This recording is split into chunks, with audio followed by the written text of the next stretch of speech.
جی ناظرین welcome back. ناظرین break سے پہلے ہم بات کر رہے تھے ملک کی اکانومی کی کہ ملک کی اکانومی جو ہے وہ سٹک ہے، بیرونی قرضے، بیرونی امدادیں ہر طرف آنے کے باوجود بھی یہاں پہ وہ صورتحال نہیں ہے۔ بیسیکلی ڈاکٹر سلمان شاہ صاحب بھی کہہ رہے تھے کہ اکانومی تب تک ہماری نہیں چل سکتی، اپنی اکانومی جب تک ہم اپنی انڈسٹری نہیں چلائیں گے، ایکسپورٹ انڈسٹری نہیں چلائیں گے، اپنے آپ حالات ٹھیک نہیں کریں گے۔ اور خاص طور پر ایک پوائنٹ ڈاکٹر سلمان شاہ صاحب نے کہا کہ جب تک حکومت اپنے خرچے بھی کم نہیں کرے گی تو ای گورنمنٹ کی طرف سے نہیں آئے گی، سمارٹ حکومت نہیں ہوگی۔ ظاہری بات ہے، سب سے پہلی بات جو آپ کے بس میں وہ اپنے خرچے کنٹرول کرنا ہے۔ اسی طرح پھر ڈاکٹر فرید پراچا صاحب سے بھی بات ہو رہی تھی، انہوں نے بھی یہی کہا ہے کہ پالیسیوں کا تسلسل جو ہے وہ لازمی ہے۔ عبداللہ ملک صاحب نے بھی یہی کہا ہے کہ پالیسیوں کا تسلسل ضروری ہے۔ ڈاکٹر فرید پراچا صاحب، یہ جو آئی پی پی کا مسئلہ ہمارے گلے پڑا ہوا ہے، یہ اس حوالے سے آپ نے دھرنا بھی دیا راولپنڈی میں، آپ نے حکومت سے کوئی ایشورنس بھی مانگی تھی کہ اس طریقے سے ہم آئی پی پی سے جان چھڑا لیں گے، اور آئی پی پی واقعی اس وقت ہماری اکانومی کے اوپر بہت بڑا بوجھ ہے۔ تو آپ کیا سمجھتے ہیں کہ ہم اس مسئلے سے کس طرح نکل سکتے ہیں؟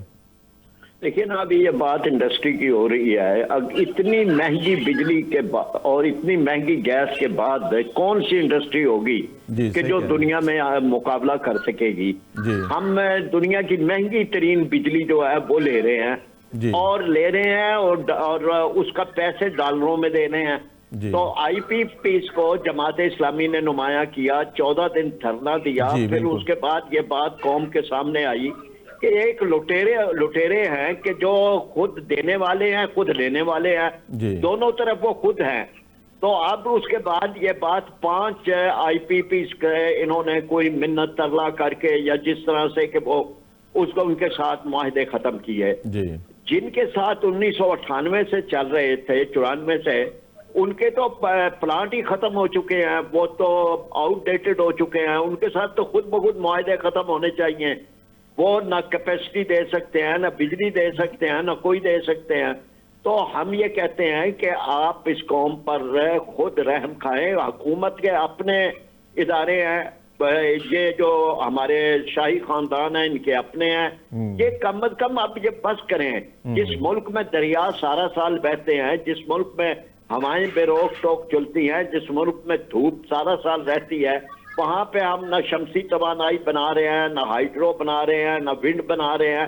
تو ہم یہ سارے لوگ جو پالیسیاں بنانے والے ہیں اس قوم کے مجرم ہیں، ان کو تو کٹہروں میں کھڑا ہونا چاہیے۔ یہ اقتدار کی مسندوں کے قابل نہیں ہیں۔ انہوں نے اس قوم کے ساتھ بہت بڑی زیادتی کی ہے۔ اب ہم یہ کہتے ہیں کہ اس معاملے میں یہ آئی پی پیز کا ہم اس کو آگے لے کے چلیں گے، اس تحریک کو، اس پہ اور دھرنا، لانگ مارچ جو بھی ہو سکے گا حکومت نے جو آپ لوگوں کو انشورنس کرائی تھی جماعت اسلامی کی، اس حوالے سے کیا پیش رفت ہے؟ کتنے وعدے پورے ہو گئے اور کتنے ہونے باقی ہیں؟ وہ یوں سمجھیے کہ 5% ہوئے ہیں۔ مثلا یہ ہے کہ انہوں نے صرف 5 آئی پی پی کے ساتھ معاہدے ختم کیے۔ ابھی جو ہے وہ 15 کا یہ کہتے ہیں کہ جی ہمارے مزید بات چل رہی ہے۔ ہم یہ کہتے ہیں کہ سب کے ساتھ آپ ختم کریں، جب تک یہ نہیں ہوتے ہماری تحریک۔ اچھا ڈاکٹر فرید پراچا صاحب، تھوڑی سی بات اگر ہم کالا باغ ڈیم کی بھی کر لیں، مختصر سی ذرا بتائیں کہ اس کی رکاوٹ کیا ہے؟ حالانکہ ہمارے لیے یہ سب سے ضروری ہے، لیکن کوئی حکومت اس کو بنا نہیں پا رہی ہے، اس کی رکاوٹ کیا ہے؟ اس کا نام بدل دیں، کالا باغ ڈیم نہ رکھیں، اس کا نام پاکستان ڈیم رکھ دیں، کچھ رکھ دیں۔ مسئلہ یہ ہے نا کہ جی اسے خام خواہ صوبوں کے درمیان کی بات نہ بنائیں، اور ٹیلی میٹری کے معاملات حل ہو چکے ہیں، کوئی صوبوں کے، اور اس پہ بات بھی آ چکی ہے کہ کالا باغ ڈیم بننے سے کسی جگہ پہ کوئی سیلابی کیفیت نہیں پیدا ہوگی۔ تو اس لیے اب اس پہ کوئی ٹیکنیکل کمیٹیاں بنا کے اس کو طے کر دیا جائے، یا کوئی اور ڈیم بنانے پہ اتفاق کر لیا جائے، لیکن اس عصبیت کے اندر ڈال دینا یا اپنے دشمن کے مقاصد کو پورا کرنا کہ ڈیم نہ بنانے کے لیے وہ پیسے خرچ کر رہا ہے، تو ہم یہ سمجھتے ہیں کہ ڈیم ہر صورت بننے چاہیے۔ ڈیموں کے علاوہ کوئی اور راستہ نہیں ہے کہ جس سے ہم اپنے ملک میں توانائی کے اور اسی طرح سیلاب پر کنٹرول پانے کے اور پانیوں کو کنٹرول کر کے سمندروں میں اس کے ساتھ پانی کے ضائع ہونے کے مسائل پہ قابو پانے کا سلسلہ ہم نہ کر سکیں۔ اس کے لیے یہ بہت ضروری ہے کہ ڈیم بنائے جائیں، اور وہ ڈیم چاہے کالا باغ ڈیم ہو یا کوئی اور ہو، لیکن اس کا بننا ملک اور قوم کے لیے انتہائی ضروری ہے. جی میں یہ کہنا چاہ رہا تھا کہ دو سوال ہیں اکانومی کے پاور سیکٹر کے، کہ ایک تو یہ ہے کہ اگر کالا باغ ڈیم کسی سیاسی وجوہات کے بنیاد پہ نہیں بن رہا، حالانکہ بننا بہت ضروری ہے، تو اس کو کیسے حل کر سکتے ہیں، اور دوسرے اگر یہ بڑا ڈیم ایک نہیں بن رہا تو پھر چھوٹے ڈیمز کو ہم ایکٹیو کر کے اپنے آپ کو، اپنے ملک کو ہائیڈل پاور کی طرف کیوں نہیں لے جا پا رہے؟ دیکھیں ہمارا ناردرن ایریا تو بڑا پڑا ہے ہائیڈل پوٹینشل سے. آپ گلگت بلتستان اور اوپر کوستان اور چترال وغیرہ میں بے شمار ہائیڈل بنا سکتے ہیں، رن آف دا ریور بنا سکتے ہیں. اور آپ کو بڑے ڈیمز بھی بنانے کی بہت ضرورت ہے. مثلا اگر کالا باغ ڈیم اگر آپ نہیں بناتے تو اس کے ایکولنٹ اگر اسمال ڈیم سے بنائیں گے تو آپ کو 10,000 اسمال ڈیمز بنانے پڑیں گے ایک کالا باغ ڈیم کے لیے. تو دونوں کا بہت امپورٹنٹ ہے بات کہ ہمارا جو اللہ تعالیٰ نے اس خطے کو دریا دیے ہوئے ہیں اس کی ہم بالکل ان کا خیال بھی نہیں رکھ رہے اور ان سے فائدہ بھی نہیں اٹھا رہے.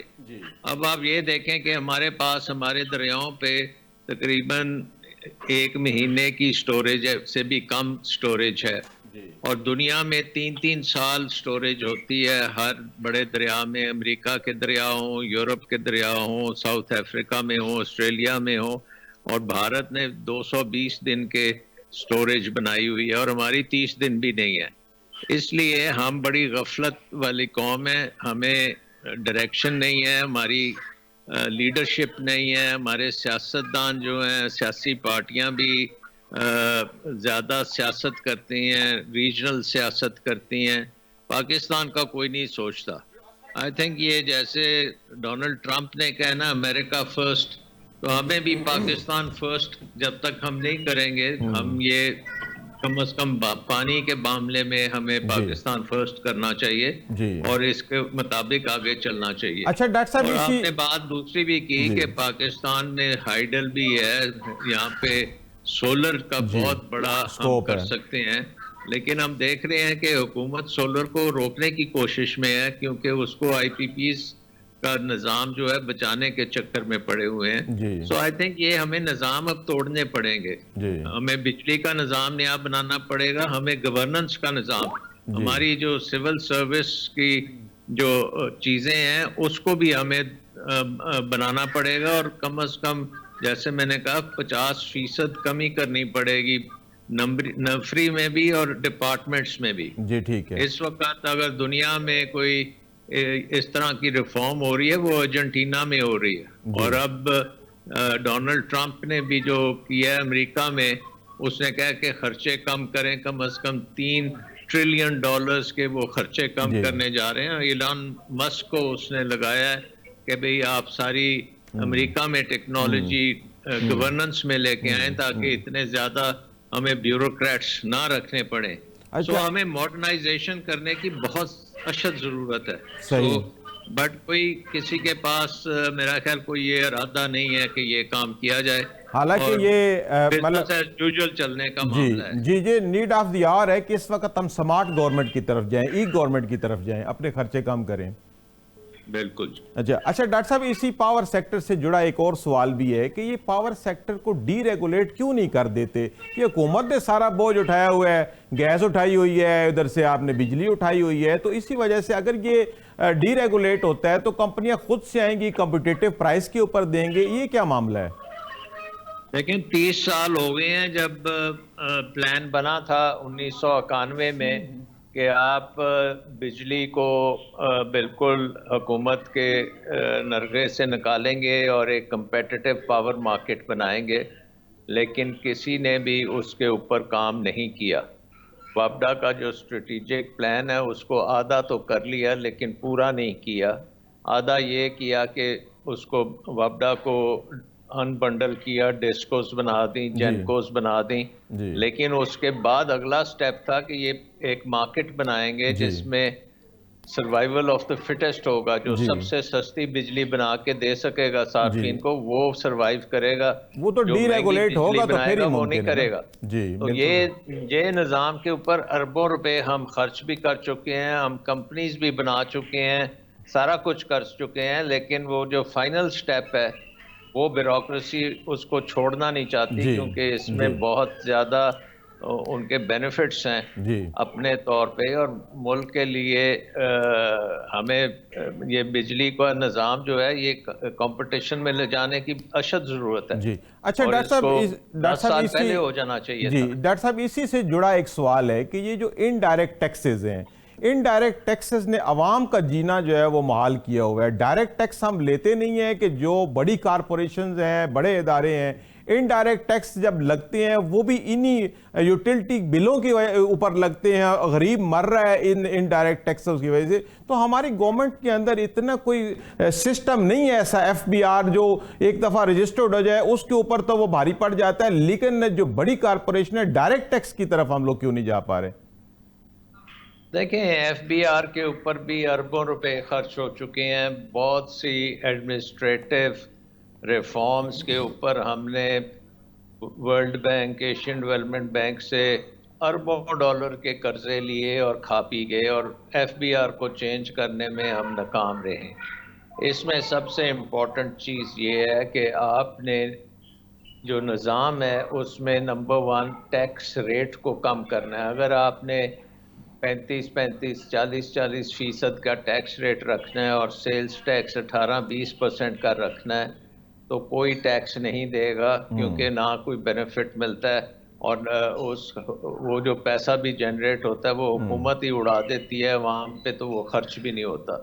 تو سب سے پہلی بات یہ ہے کہ آپ نے ٹیکس ریٹس کو کم کرنا ہے۔ نمبر 2، آپ نے جو پروسیسز ہیں، پروسیجرز ہیں، جو وہ سارے سمپلیفائی کرنے ہیں، آسان کرنے ہیں۔ نمبر 3، آپ نے ٹیکنالوجی سے ڈیجیٹائز کرنا ہے۔ یہ سارا کچھ ہوا ہے، لیکن اس کو امپلیمنٹیشن ہونے دیتا۔ تو اس میں کیا رکاوٹ ہے؟ وہ پھر اس میں رکاوٹ یہی ہے کہ پاکستان فرسٹ نہیں ہے، یہ ہم انڈیویجولز جو ہیں جو کنٹرول کرتے ہیں وہ فرسٹ ہیں۔ پاکستان فرسٹ کرنے کے لیے آپ کو بہت اچھا نظام بنانے میں کوئی دقت نہیں ہونی چاہیے۔ جی ڈاکٹر صاحب آپ کا پوائنٹ آ گیا ہے۔ ڈاکٹر فرید پراچا صاحب، یہ جو ہم کل سے سن رہے ہیں کہ پی ٹی آئی کے اوپر پابندیاں لگانے کی قراردادیں منظور ہو رہی ہیں، بلوچستان اسمبلی میں ہوئی، پھر کے پی میں گورنر راج کی، پھر اس طرح پنجاب اسمبلی میں بھی آج ایک درخواست دے دی گئی ہے کہ پی ٹی آئی کو جو ہے وہ اس کے اوپر پابندی لگایا جائے۔ تو یہ ہم اگر سیاسی پارٹیوں کے اوپر پابندی لگائیں گے تو یہ کیا صورتحال ہوگی؟ دیکھیے یہ کسی چیز کا حل ہوتا ہے، یعنی سیاسی جماعتوں پہ پابندیاں لگانی، اور یہ سیاستدان کر رہے ہیں یہ بات، اس سے زیادہ بھونڈی بات اور اس سے زیادہ بزدلانہ بات کوئی نہیں ہے۔ کوئی فوجی آمریت والا دور ہو اور وہ یہ کہیں کہ سیاسی جماعتوں پہ پابندی لگائی جائے، یہ سیاستدان ہی سیاسی جماعتوں پہ پابندی کی بات کر رہے ہیں۔ ماضی کے اندر سیاسی جماعتوں پہ پابندی لگی تو کیا ہوا؟ جماعت اسلامی پہ ایوب خان کے دور میں پابندی لگی تھی، جماعت اسلامی عدالت کے ذریعے سے بحال ہوئی، پہلے سے زیادہ مضبوط ہوئی۔ یہ کوئی راستہ نہیں ہے، یہ جتنا راستہ ہے، یہ جو بھی ایک سوچ رہا ہے وہ انتہائی بزدلانہ ایک سوچ ہے کہ جو وہ کر رہے ہیں۔